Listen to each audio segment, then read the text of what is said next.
আগস্টে শুরু হবে পদ্মা সেতুর পাইলিং কাজ। এজন্য ৮৬টি ভারতীয় ওয়াগনে করে প্রায় ৫,০০০ টন পাকুড় পাথর আনা হয়েছে সপ্তাহখানেক আগে।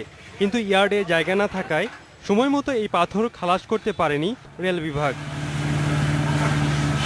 অভিযোগ আছে, প্রভাবশালীরা ফরিদপুর রেল স্টেশন ওয়াগন ইয়ার্ডের বেশিরভাগই দখল করে ঘরবাড়ি বানিয়ে ভাড়া দিয়েছে অন্যদের। কিছু জায়গা খালি করে সামান্য পাথর খালাস করা হলেও সেগুলো এখন ট্রাকে ভরে প্রকল্প এলাকায় নেওয়া যাচ্ছে না পর্যাপ্ত জায়গা না থাকায়। আমাদের যে দোকানপাট ঘর বাড়ি ছিল এবং পানি কাঁদা ছিল, যার ফলে আনলোডিং প্লেস ফিট ছিল না। তারা পার্টির সহযোগিতা করলো, ওনারা ইটের রাবিশ দিল। এদিকে সময় মতো পাথর খালাস করতে না পারায় লোকসান গুনতে হচ্ছে ঠিকাদারি প্রতিষ্ঠানকে। এভাবে চলতে থাকলে পাইলিং কাজ নির্ধারিত সময়ে শুরু করা যাবে না বলে আশঙ্কা প্রতিষ্ঠানটির।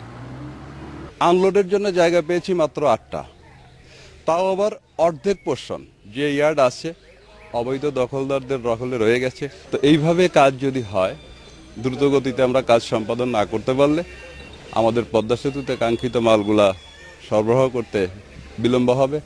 ইয়ার্ড থেকে সব দখলদারদের উচ্ছেদের দাবি জানিয়েছে স্থানীয়রা। এক্ষেত্রে সব ধরনের সহযোগিতার আশ্বাস দিয়েছে জনপ্রতিনিধিরাও। গাড়ি চালানোর জায়গা নাই, মাল নামানোর জায়গা নাই, লেবার টাবার নিয়ে বসে আছে, কিছু লেবার চলেও গেছে। এই যে জায়গাগুলো পরিত্যক্ত, বিভিন্ন লোক বিভিন্ন রকম ঘর উঠে অবৈধ মাদক ব্যবসা করতেছে, যদি এগুলো উচ্ছেদ করা যায় তাহলে দ্রুতই পদ্মা সেতুর যে সমস্ত মালামাল আসবে সেগুলো নেওয়া সহজ হবে।